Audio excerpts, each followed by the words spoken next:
नमस्कार दोस्तों, आपके अपने चैनल हमारे संस्कार में आपका बहुत बहुत स्वागत है।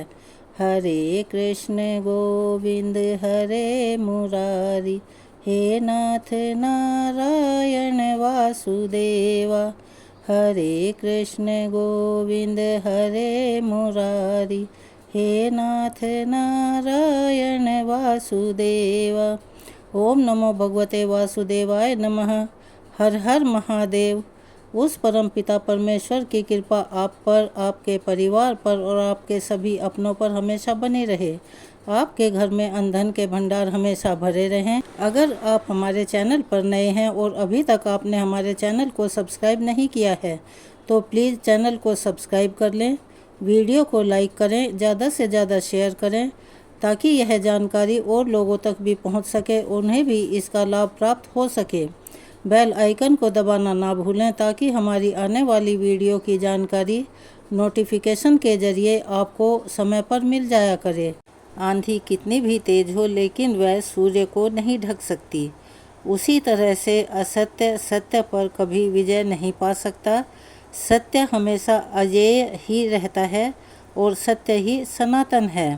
तो चलिए एक बार मेरे साथ प्यार से बोलिए, हर हर महादेव, हरे कृष्णा, राधे राधे। तो चलिए आज शुरू करते हैं आषाढ़ मास महात्म्य कथा अध्याय 9। श्री ब्रह्मा जी कहते हैं, इसके आगे पौलत्स्य नामक तीर्थ है जो मनुष्यों को सभी प्रकार की सिद्धि देने वाला है।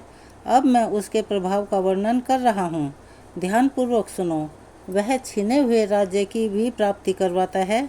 विश्व सर्वामुनि के ज्येष्ठ पुत्र कुबेर जो रिद्धि सिद्धि से संपन्न हैं और उत्तर दिशा के स्वामी हैं, पहले लंका के राजा थे। उनके सौतेले भाई रावण, कुंभकर्ण और विभीषण बड़े ही बलवान थे। हालांकि वे भी विश्व सर्वा के ही पुत्र थे, फिर भी राक्षस पुत्री कैकसी के गर्भ से उत्पन्न होने के कारण राक्षस कहलाते थे। वे तीनों भाई तपस्या करने के लिए वन में गए। वहाँ उन्होंने बड़ी भारी तपस्या की और मुझसे वरदान प्राप्त कर लिया। फिर अपने मामा मारीच के और नाना तथा माता के कहने से रावण ने कुबेर से लंका की राजधानी अपने लिए मांग ली। इस बात को लेकर दोनों भाइयों में बड़ी भारी शत्रुता हो गई। फिर तो देवताओं और दानवों में भयंकर युद्ध हुआ। रावण ने अपने भाई कुबेर को युद्ध में हराकर पुष्पक विमान और लंकापुरी पर अधिकार जमा लिया। तीनों लोकों में यह घोषणा कर दी कि जो भी मेरे भाई को आश्रय देगा वह मेरे हाथों से मारा जाएगा।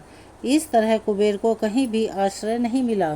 तब वे अपने पिता मेह पुलस्त्य के पास गए और उन्हें प्रणाम करके हाथ जोड़कर विनीत भाव से बोले कि मेरे दुष्ट भ्राता ने मुझे लंका से निकाल दिया है। पिताश्री, अब आप ही बताइए मैं क्या करूं? मेरे लिए दव अथवा तीर्थ ही शरण है। पौत्र की यह बात सुनकर पुलस्त्य ने कहा, पुत्र, तुम गौतमी गंगा में जाकर भगवान शंकर की स्तुति करो।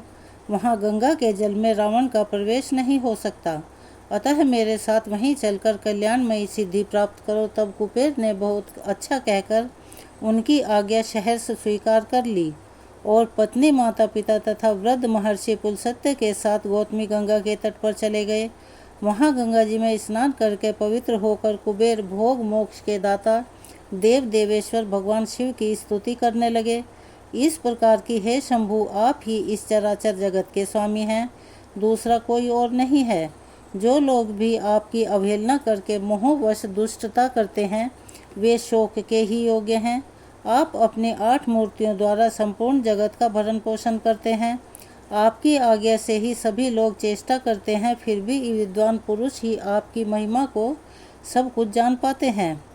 अज्ञानी पुरुष आप पुरातन प्रभु को कभी नहीं जान सकता। एक दिन जगदम्बा पार्वती ने अपने शरीर से मैल से पुतला बनाकर रख दिया और परिहास में आपसे कहा कि देव, यह आपका शूरवीर पुत्र है। उस पर आपकी कृपा दृष्टि हुई और वह विघ्नों का राजा गणेश बन गया।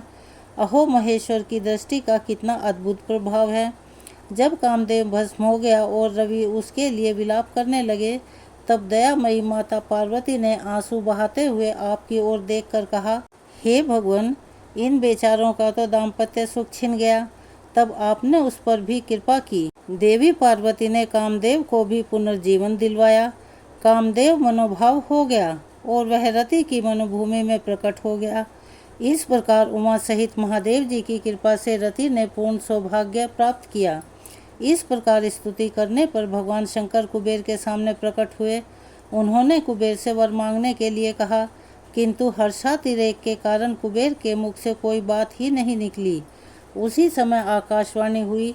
उसने मानव पुलसत्य से विश्वसर्वा और कुबेर के हार्दिक अभिप्राय को जानकर ये कल्याणमयी वस्तु को ये किसी के लिए देना चाहें वह दी हुई के समान हो जाए, तथा जो वस्तु वे स्वयं प्राप्त करना चाहें वह पहले ही इनके सामने प्रस्तुत हो जाए। यह भगवान शंकर की आराधना करके इस बात की अभिलाषा रखते हैं कि हमारे शत्रु परास्त हों, दुख दूर हो जाए, दिक्पाल का पद प्राप्त हो, धन का प्रभुत्व मिले, अपरिमित दान शक्ति के साथ ही स्त्री और पुत्र का सुख भी बना रहे। कुबेर ने वह आकाशवाणी सुनकर त्रिशूलधारी भगवान शंकर से कहा, देवाधिदेव ऐसा ही हो। तब तथास्तु कहकर शिव ने उस देवी वाणी का अनुमोदन किया। इस प्रकार पुलसत्य से विश्वसर्वा और कुबेर का वरदान से अभिनंदन करके भगवान शिव अंतर्ध्यान हो गए। तब से उस तीर्थ के 3 नाम पड़े, पौलस्त्य तीर्थ, धनदीप तीर्थ, वैशर्व तीर्थ। वह समस्त कामनाओं को देने वाला शुभ तीर्थ है। वह स्नान आदि जो कुछ भी पुण्य कर्म किया जाता है वह अधिक पुण्यदायक होता है। पौलस्त्य तीर्थ के बाद अग्नि तीर्थ है। वह सब यज्ञों का फल देने वाला है और समस्त विघ्नों को शांत करने वाला है। अब उस तीर्थ का फल भी सुनो। अग्नि के भाई जातवेद जो देवताओं के पास ही हविष्य पहुंचाया करते थे, एक दिन की बात है, गोदावरी के तट पर ऋषियों के साथ यज्ञ मंडप में यज्ञ हो रहा था। अग्नि के प्रिय भाई जातवेदा देवताओं के हविष्य का वहन कर रहे थे। उसी समय दति के बलवान पुत्र मधु ने प्रधान ऋषियों और देवताओं के देखते देखते जातवेदा को मार डाला। उनके मरने पर देवताओं को हविष्य मिलना बंद हो गया। इधर अपने प्रिय भाई जातवेदा के मारे जाने से अग्नि को बड़ा क्रोध हुआ। वे गौतमी गंगा के जल में समा गए। अग्नि के जल में प्रवेश करने पर देवता और मनुष्य जीवन का त्याग करने लगे, क्योंकि अग्नि ही उनका जीवन है। अग्निदेव अब जहाँ जल में प्रविष्ट हुए, वे उस स्थान पर संपूर्ण देवता, ऋषि और पितराए और यह सोचकर कि बिना अग्नि के तो हम जीवित नहीं रह सकते, उनकी स्तुति करने लगे। इतने में ही जल के भीतर उन्हें अग्नि का दर्शन हुआ। उन्हें देखकर देवतागण बोले, हे अग्नि, आप भविष्य के द्वारा देवताओं को श्राद्ध से पितरों को और अन्न को पचाने और बीज को गलाने आदि द्वारा मनुष्य को जीवित कीजिए। अग्नि ने उत्तर दिया, मेरा छोटा भाई जो इस कार्य में समर्थ था वह चला गया। आप लोगों का काम करने में जातवेदा की जो गति हुई है वह मेरी भी हो सकती है, अतः मुझे आप लोगों के कार्य साधन में कोई उत्साह नहीं है। तब देवताओं और ऋषियों ने सभी प्रकार से अग्नि की प्रार्थना करते हुए कहा, हे हव्यवाहन, हम लोग आपको आयु कर्म करने में उत्साह और सर्वत्र व्यापक होने की शक्ति प्रदान करते हैं, साथ ही प्रया और अनुया भी देंगे। देवताओं के आप ही श्रेष्ठ मुख होंगे, पहली आहुतियाँ आपको ही मिलेंगी। अब जो भी द्रव्य हमें देंगे वही हम भोजन करेंगे। और इस आश्वासन से अग्निदेव प्रसन्न हो गए। उन्हें इस लोक और परलोक में व्यापक रहने की शक्ति प्राप्त हुई और वे सर्वत्र निर्भय हो गए। जात वेदा, बृहद धानु, सप्ता, चनील, लोहित, जल गर्भ, शम गर्भ और यज्ञ गर्भ, इन नामों से उन्हीं का बोध होने लगा। देवताओं ने अग्नि की जल से निकाला और जात वेदा तथा अग्नि दोनों के पद पर उनका अभिषेक किया। कार्य सिद्ध होने पर देवता भी अपने अपने स्थान को चले गए। तभी से वहाँ स्थान वहर तीर्थ कहलाता है। वहाँ पर 700 उत्तम तीर्थों का निवास है। जो जीतात्मा पुरुष उन तीर्थों में स्नान और दान करता है उसे अश्वमेध यज्ञ का पूरा फल प्राप्त हो जाता है। वहीं देव तीर्थ, अग्नि तीर्थ और जात वेदस तीर्थ भी हैं। अग्नि द्वारा स्थापित अनेक वर्णों के शिवलिंग का भी वहाँ दर्शन होता है।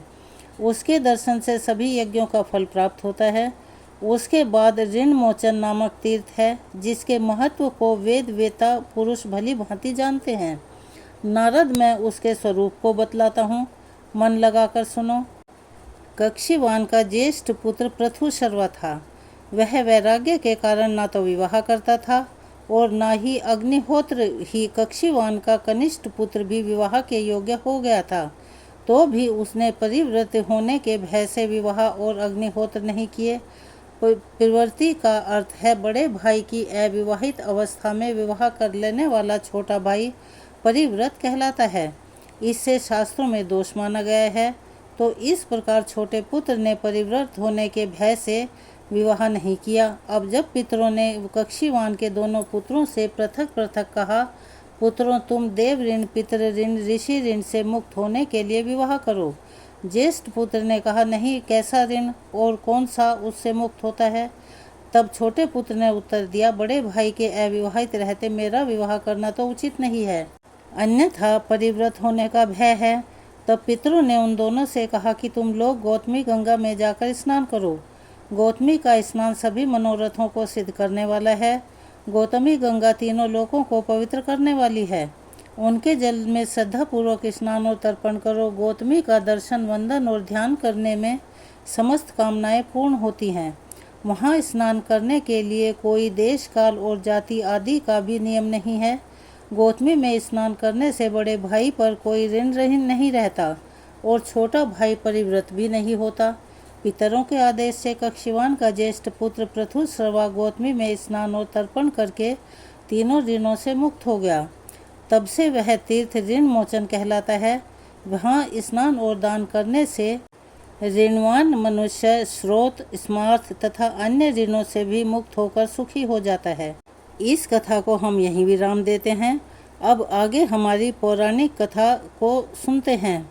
भीष्म जी ने पूछा, मुनि मार्कंडेय जी ने भीष्म तीर्थ में भगवान श्री कृष्ण को किस प्रकार उपदेश दिया था और किस समय और कैसे उनका उनके साथ समागम हुआ।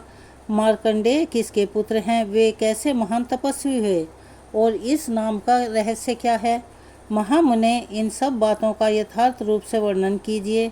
तब पुलस्त्य जी कहने लगे कि राजन, मैंने तुम्हें मार्कंडेय जी के जन्म की उत्तम कथा सुनाता हूँ।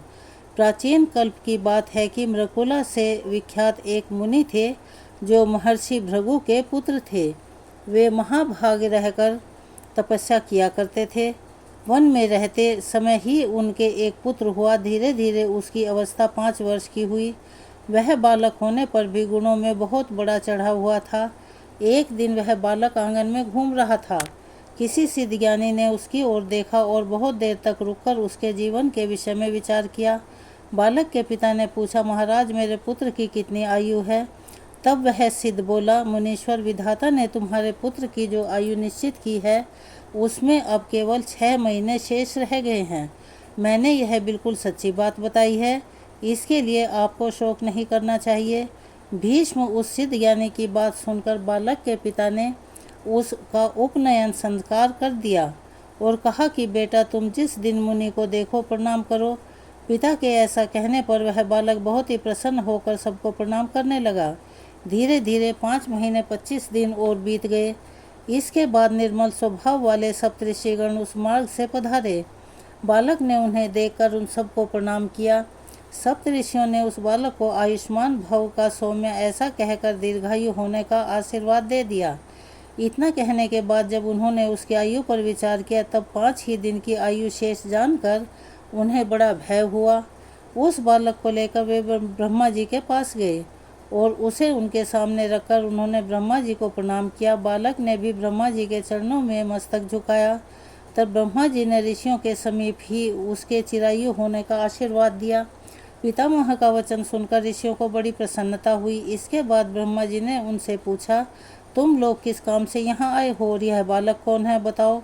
ऋषियों ने कहा, प्रभु, यह बालक मृकुला तीर्थ यात्रा के प्रसंग से हम लोग उधर जा निकले। यह पृथ्वी पर घूम रहा था। हमने इसकी ओर देखा तो इसने हम सभी को प्रणाम किया।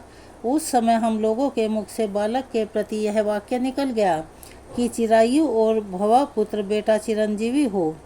वो आपने भी तो ऐसा ही कहा है। अतः हे देव, आपके साथ हम लोग भले झूठे क्यों बने। तब ब्रह्मा जी कहने लगे, ऋषियों, यह बालक मार्कंडेय में मेरे ही समान होगा। यह कल्प के आदि और अंत में भी श्रेष्ठ मुनियों से घिरा हुआ सदा जीवित रहेगा। पुलस्त्य जी कहते हैं, इस प्रकार सप्तऋषियों ने ब्रह्मा जी से वरदान दिलवाकर उस बालक को पुनः पृथ्वी तल पर भेज दिया और स्वयं तीर्थ यात्रा के लिए चले गए। उनके चले जाने पर मार्कंडेय अपने घर आए और अपने पिता से इस प्रकार कहने लगे, तात मुझे ब्रह्मवादिनी लोक ब्रह्मलोक में ले गए थे। वहाँ ब्रह्मा जी ने मुझे दीर्घायु बना दिया है। इसके बाद ऋषियों ने बहुत से वरदान देकर मुझे यहाँ भेज दिया। अतः आपके लिए जो चिंता का कारण था वह अब दूर हो गया है। मैं लोक करता हुआ ब्रह्मा जी कृपा से कल्प के आदि और अंत में और आगे आने वाले कल्प में भी जीवित रहूँगा। इस पृथ्वी पर पुष्कर तीर्थ ब्रह्मलोक के समान है पिताजी, इसलिए अब मैं वहाँ जाऊँगा। मार्कंडेय जी के वचन सुनकर मुनि श्रेष्ठ मृगकल को बड़ी प्रसन्नता हुई। वे एक क्षण चुपचाप आनंद की सांस लेते रहे। उनके पुत्र को दीर्घायु होने का आशीर्वाद जो मिल गया था। इसके बाद मन के द्वारा धैर्य धारण करके बोले, बेटा आज मेरा जन्म सफल हो गया और आज ही मेरा जीवन भी धन्य हुआ है, क्योंकि तुम्हें संपूर्ण जगत की सृष्टि करने वाले भगवान ब्रह्मा जी का दर्शन प्राप्त हुआ। तुम जैसे वंशधर पुत्र को पाकर वास्तव में मैं पुत्रवान हुआ। वत्स जाओ, पुष्कर में विराजमान देवेश्वर ब्रह्मा जी का दर्शन करो। उन जगदीश्वर का दर्शन कर लेने पर मनुष्य को बुढ़ापा मृत्यु का द्वार नहीं देखना पड़ता। उन्हें सभी प्रकार के सुख प्राप्त होते हैं। उनका तप और ऐश्वर्य भी अक्षय हो जाते हैं। तात जिस काम को मैं भी नहीं कर सका, मेरे किसी कर्म से जिसकी सिद्धि नहीं हो सकी, तुमने तो उसे बिना यत्न के ही सिद्ध कर लिया। सबके प्राण लेने वाली मृत्यु को भी जीत लिया। इसीलिए दूसरा कोई मनुष्य इस पृथ्वी पर तुम्हारी बराबरी नहीं कर सकता। केवल 5 वर्ष की अवस्था में ही तुमने मुझे पूर्ण संतुष्ट कर दिया। इसीलिए मेरे वरदान के प्रभाव से तुम चिरंजीवी महात्माओं के आदर्श माने जाओगे, इसमें बिल्कुल भी संदेह नहीं है। मेरा तो ऐसा आशीर्वाद है कि तुम्हारे लिए और सब लोग भी यही कहते हैं, तुम अपनी इच्छा के अनुसार उत्तम लोकों में जाओगे। पुलस्त्य जी कहते हैं कि इस प्रकार ऋषियों और गुरुजनों की कृपा प्राप्त करके मृकुल नंदन मार्कंडेय ने पुष्कर तीर्थ में जाकर एक आश्रम स्थापित किया, जो मार्कंडेय आश्रम के नाम से प्रसिद्ध है। वहाँ स्नान करके पवित्र होकर मनुष्य वाजपेयी यज्ञ का फल प्राप्त करता है। उसका अंतकरण सब पापों से मुक्त हो जाता है और उसे दीर्घायु प्राप्त होती है। अब मैं दूसरे प्राचीन इतिहास का वर्णन करता हूँ, ध्यान देकर सुनो। श्री राम जी ने जिस प्रकार पुष्कर तीर्थ का निर्माण किया, वह प्रसंग आरंभ करता हूँ। पूर्व समय में श्री रामचंद्र जी जब सीता जी और लक्ष्मण के साथ चित्रकूट से चलकर महर्षि अत्रि के आश्रम पर पहुँचे, तब वहाँ उन्होंने मुनि श्रेष्ठ अत्रि से पूछा, महामुनि, इस पृथ्वी पर कौन कौन से पूर्णिमा तीर्थ हैं, अथवा कौन सा ऐसा क्षेत्र है जहाँ जाकर मनुष्य को अपने बंधुओं के वियोग का दुख नहीं उठाना पड़ता। भगवान, अगर ऐसा कोई स्थान हो तो वह मुझे बतलाइए। तब महर्षि अत्रि बोले, रघुवंश का विस्तार करने वाले वत्स श्री राम, आपने बड़ा ही उत्तम प्रश्न किया है। मेरे पिता ब्रह्मा जी के द्वारा बनाया हुआ एक उत्तम तीर्थ है, जो पुष्कर नाम से विख्यात है। वहाँ 2 प्रसिद्ध पर्वत हैं, जिन्हें मर्यादा पर्वत और यज्ञ पर्वत कहते हैं।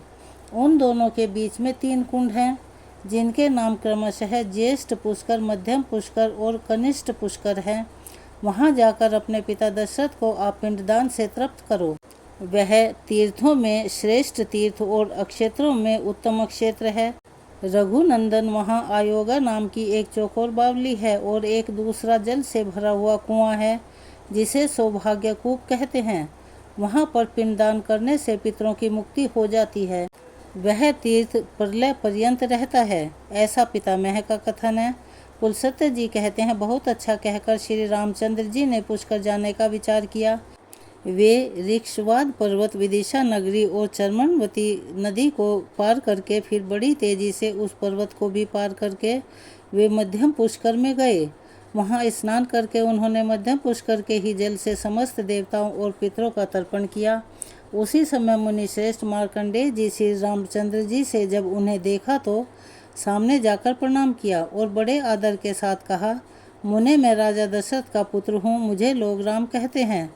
मैं महर्षि अत्रि की आज्ञा से आयोगा नाम की बावली का दर्शन करने के लिए यहाँ आया हूँ। विप्रवर, बताइए वह स्थान कहाँ है। तब मार्कंडेय ने कहा, रघुनंदन, इसके लिए मैं आपको साधुवाद देता हूँ। आपका कल्याण हो। आपने यह बड़े पुण्य का कार्य किया है कि तीर्थ यात्रा के प्रसंग से यहाँ तक चले आए। यहाँ से अब आप आगे चलिए और अयोगा नाम की बावली का दर्शन कीजिए। वहाँ सबका सभी आत्मीय जन के साथ संयोग होता है। यही लोक और परलोक में स्थित जीवित या मृत सभी प्रकार के बंधुओं से भेंट होती है। मुनीश्वर मार्कंडेय वचन सुनकर श्री रामचंद्र जी ने महाराज दशरथ, भरत, शत्रुघ्न, माताओं और अन्य पूर्वज सज्जनों का स्मरण किया। इस प्रकार सबका स्मरण करते चिंतन करते करते उन्हें संध्या हो गई। तब श्री रघुनाथ जी ने मुनियों के साथ सायंकाल का संधिपासन किया। इसके बाद रात में भाई और पत्नी के साथ वहीं शयन किया। जब रात्रि का अंतिम प्रहर बीतने लगा तब श्री रघुनाथ जी ने स्वप्न में देखा कि पिताजी और अन्य संबंधियों के साथ अयोध्या में विराजमान हैं। वैवाहिक मंगल कार्य समाप्त करके वे बहुत से बंधु बांधव के साथ ऋषियों से घिरे बैठे हैं। साथ में पत्नी सीता भी उपस्थित हैं। लक्ष्मण और सीता जी ने भी इसी रूप में श्री रघुनाथ जी को देखा। सवेरा होने पर उन्होंने मुनियों से सारी बातें निवेदन की, जिससे सुनकर ऋषियों ने कहा, रघुनंदन, यह स्वप्न सत्य है, परंतु मृत पुरुषों का जब स्वप्न में दर्शन हो तो उसके लिए श्राद्ध करना आवश्यक माना गया है। संतान के अभ्युदय की कामना रखने वाले और अन्य चाहने वाले पितृ ही भक्त संतान को स्वप्न में दर्शन देते हैं। आपका पिता से वियोग तो था ही, माता और भरत के साथ भी 14 वर्षों तक वियोग रहेगा। वीर, अब आप राजा दशरथ का श्राद्ध कीजिए कि सभी ऋषि महर्षि आपके भक्त हैं और आपके शुभ कार्य में सहयोग देने के लिए प्रस्तुत हैं। मैं अर्थात मार्कंडेय, जन्मदाग्नि, भरद्वाज, लोमेश, देवरा और शमीक, यह 6 श्रेष्ठ द्विज श्राद्ध में उपस्थित रहेंगे। महाबाहो, आप केवल सामान जुटाइए। श्राद्ध के लिए मुख्य वस्तु तो है ही, इम्बुदी अर्थात लसोड़े की खली, बेर और आंवले, इनके साथ पके हुए बेल और तरह तरह के मूल होने चाहिए। इन सब वस्तुओं से और श्राद्ध संबंधी दान द्वारा आप ब्राह्मणों को तृप्त कीजिए। सुव्रत पुष्कर के वन में आकर जो नियम पूर्वक रहता और नियमित आहार करके श्राद्ध आदि से द्वारा पितरों को तृप्त करता है, उसे अश्वमेध यज्ञ का फल प्राप्त होता है। श्री राम, आप श्राद्ध की सामग्री एकत्रित कराइए। हम लोग स्नान करने के लिए ज्येष्ठ पुष्कर में जा रहे हैं। श्री रघुनाथ जी से ऐसा कहकर वे सभी ऋषि चले गए।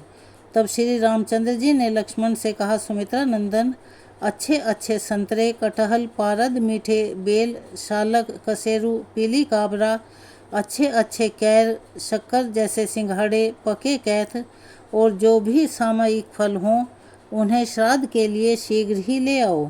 श्री रामचंद्र जी की आज्ञा पाकर लक्ष्मण ने सारा सामान एकत्रित कर दिया। जानकी जी ने भोजन बनाया और तैयार हो जाने पर श्री रामचंद्र जी को बता दिया। श्री राम भी अयोगा नाम की बावली में स्नान करके मुनियों के आने की प्रतीक्षा करने लगे। दोपहर के बाद जब सूर्य ढलने लगे और कुतुब नाम की बेला उपस्थित हुई, उस समय श्री रामचंद्र जी के द्वारा निमंत्रित सभी ऋषि वहां आ पहुँचे। उन ऋषियों को आया देख विदेह कुमारी सीता जी वहाँ से दूर हट गई और झाड़ियों की आड़ में छुपकर बैठ गई। श्री रामचंद्र जी ने स्मृतियों में बताई हुई विधि के अनुसार ब्राह्मणों को भोजन कराया और मनुष्यों के श्राद्ध के लिए जो वैदिक क्रिया बताई गई है वह सब संपन्न की। फिर वैश्वदेव करके पुराणोक्त विधि का भी पालन किया। ब्राह्मणों के भोजन कर चुकने पर क्रमशः पिंड देने के बाद ब्राह्मणों को विदा किया। उनके चले जाने पर श्री रामचंद्र जी ने अपनी प्रिय सीता जी से कहा, प्रिय, यहाँ आए हुए मुनियों को देखकर तुम छिप क्यों गई? इसका कारण मुझे जल्दी बताओ।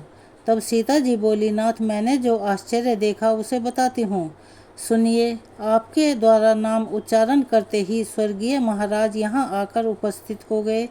उनके साथ उन्हीं के समान रूप रेखा वाले 2 पुरुष और आए थे, जो सब प्रकार से आभूषण धारण किए हुए थे। वे तीनों ही ब्राह्मणों के शरीर से सटे हुए थे। रघुनंदन, ब्राह्मणों के अंगों में मुझे पितरों के दर्शन हुए। उन्हें देखकर मैं लज्जा के मारे आपके पास से हट गई। इसीलिए आपने अकेले ही ब्राह्मणों को भोजन कराया और विधि पूर्वक श्राद्ध की क्रिया की। भला मैं स्वर्गीय महाराज के सामने कैसे खड़ी होती? यह आपसे मैंने सच्ची बात बताई है। पुलसत्य जी कहते हैं, यह सुनकर श्री रघुनाथ जी बड़े प्रसन्न हुए और प्रिय वचन बोलने लगे। अपनी प्रियतमा सीता जी को बड़े आदर के साथ हृदय से लगा लिया। इसके बाद श्री राम और लक्ष्मण जी दोनों वीरों ने भोजन किया। उसके बाद जानकी जी ने स्वयं भी भोजन किया। इस प्रकार दोनों भाई श्री राम और लक्ष्मण और सीता जी ने वहीं रात बिताई। अगले दिन सूर्योदय होने पर सबने वहां से जाने का निश्चय किया। श्री रामचंद्र जी पश्चिम की ओर चले और एक कोस चलकर ज्येष्ठ पुष्कर के पास जा पहुँचे। श्री रघुनाथ जी जैसे ही जाकर पुष्कर के पूर्व में खड़े हुए, तुरंत ही उन्हें देवदूत के कहे हुए वे वचन सुनाई दिए। रघुनंदन, आपका कल्याण हो। यह तीर्थ अत्यंत दुर्लभ है। वीरवर, इस स्थान पर कुछ समय तक निवास कीजिए, क्योंकि आपको देवताओं का कार्य सिद्ध करना है, देव शत्रुओं का वध करना है। यह सुनकर श्री राम जी के मन में बड़ी प्रसन्नता हुई। उन्होंने लक्ष्मण से कहा, लक्ष्मण, देवाधिदेव ब्रह्मा जी ने हम लोगों पर अनुग्रह किया है, अतः मैं यहाँ आश्रम बनाकर 1 मास तक रहना और शरीर की शुद्धि करने वाले उत्तम व्रत का आचरण करना चाहता हूँ। तब लक्ष्मण ने बहुत अच्छा कहकर उनकी बात को स्वीकार कर लिया। इसके बाद वहाँ अपना व्रत पूर्ण करके वे दोनों भाई चले और पुष्कर क्षेत्र की सीमा मर्यादा पर्वत के पास जा पहुँचे। वहाँ देवताओं के स्वामी पिनाकधारी देवाधिदेव महादेव जी का स्थान था। वे वहाँ अजग के नाम से प्रसिद्ध थे। श्री रामचंद्र जी ने वहाँ जाकर त्रिनेत्रधारी भगवान उमानाथ को साष्टांग प्रणाम किया। उनके दर्शन से श्री रघुनाथ जी के श्री विग्रह में रोमांच हो आया और वे सात्विक भाव में स्थित हो गए। उन्होंने देवेश्वर भगवान श्री शिव को ही जगत का कारण समझा और विनम्र भाव से स्थित होकर उनकी स्तुति करने लगे। श्री राम जी बोले, जो चराचर प्राणियों सहित इस संपूर्ण जगत को उत्पन्न करने वाले हैं, उत्पन्न हुए जगत के दुख सुख में एकमात्र कारण हैं और अनंत काल में जो पुनः इस विश्व को संहार में भी कारण बनते हैं, उन शरणदाता भगवान श्री शंकर की मैं शरण लेता हूँ, जिनके हृदय से मोह तमोगुण और रजोगुण दूर हो गए हैं। भक्ति के प्रभाव से जिनका चित्त भगवान के ध्यान में लीन हो रहा है, जिनकी संपूर्ण कामनाएं निवृत्त हो चुकी हैं और जिनकी बुद्धि स्थिर हो गई है, ऐसे योगी पुरुष अपरिमेय दिव्य भाव से संपन्न जिन भगवान शिव का निरंतर ध्यान करते रहते हैं, उन शरणदाता भगवान श्री शंकर की मैं शरण लेता हूँ, जो सुंदर किरणों से युक्त निर्मल चंद्रमा की कला को जटाजूट में बांधकर अपनी प्रियतमा गंगा जी को मस्तक पर धारण करते हैं, जिन्होंने गिरिराज कुमारी उमा को अपना आधा शरीर दे दिया है, उन शरणदाता भगवान श्री शंकर जी की मैं शरण लेता हूँ। आकाश से गिरती हुई गंगा जी को, जो स्वच्छ सुंदर और चंचल जल राशि से युक्त और ऊंची ऊंची लहरों से उल्लेस होने के कारण भयंकर जान पड़ती थी, जिन्होंने हिलते हुए फूलों से सुशोभित माला की तरह सहसा अपने मस्तक पर धारण कर लिया, उन शरणदाता भगवान शंकर की मैं शरण लेता हूँ।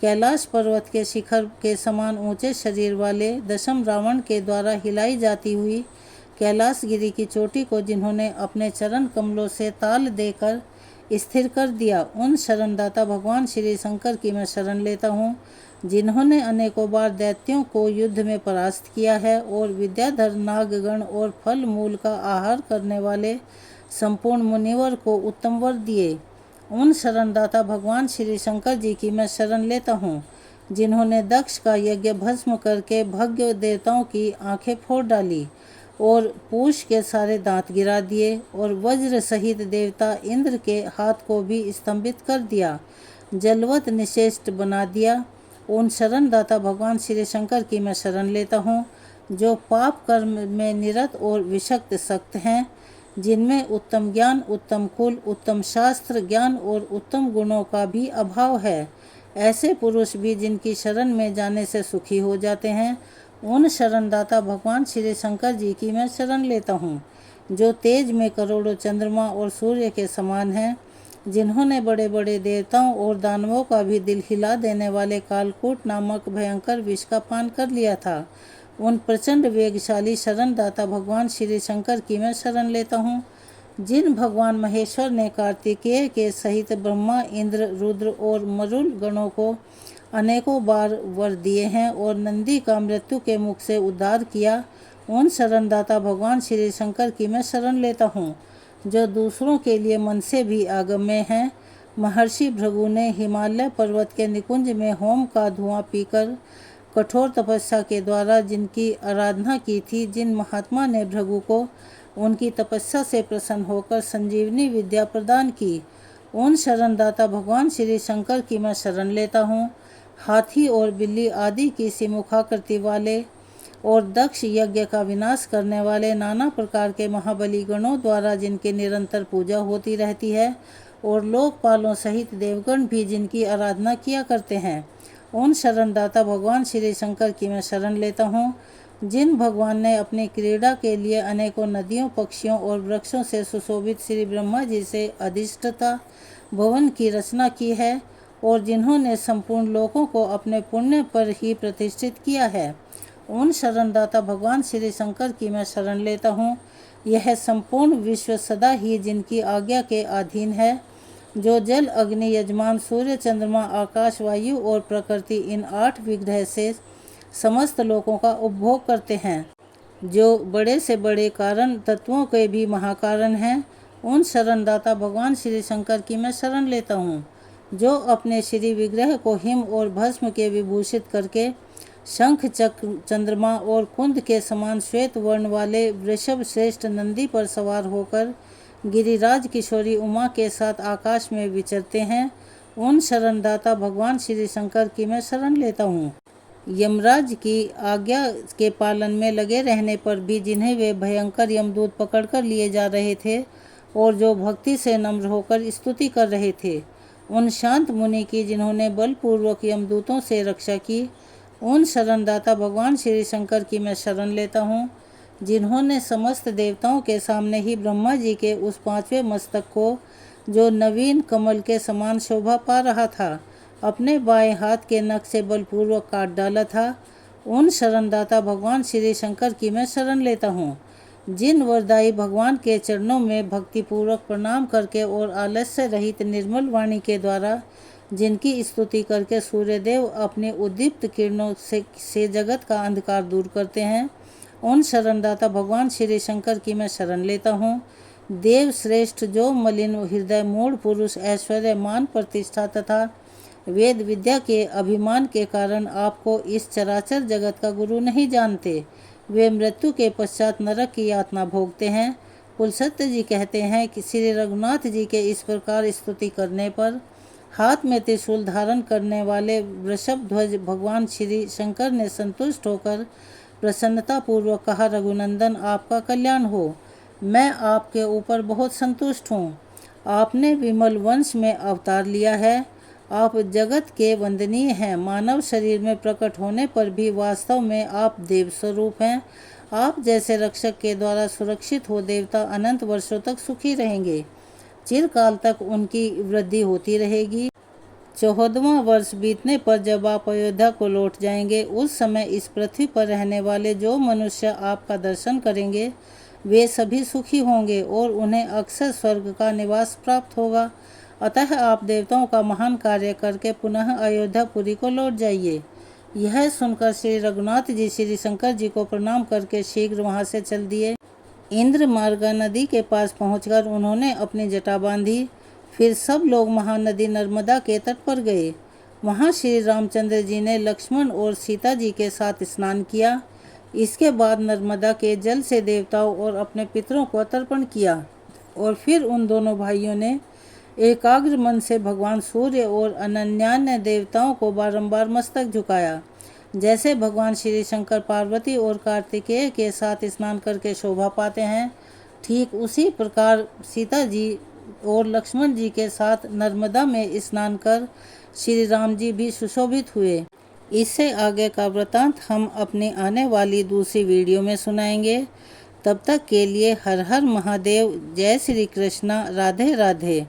अगर आप हमारे चैनल पर नए हैं और अभी तक आपने चैनल को सब्सक्राइब नहीं किया है तो प्लीज़ हमारे चैनल को सब्सक्राइब करें, वीडियो को लाइक करें, ज़्यादा से ज़्यादा शेयर करें ताकि यह जानकारी और लोगों तक भी पहुंच सके।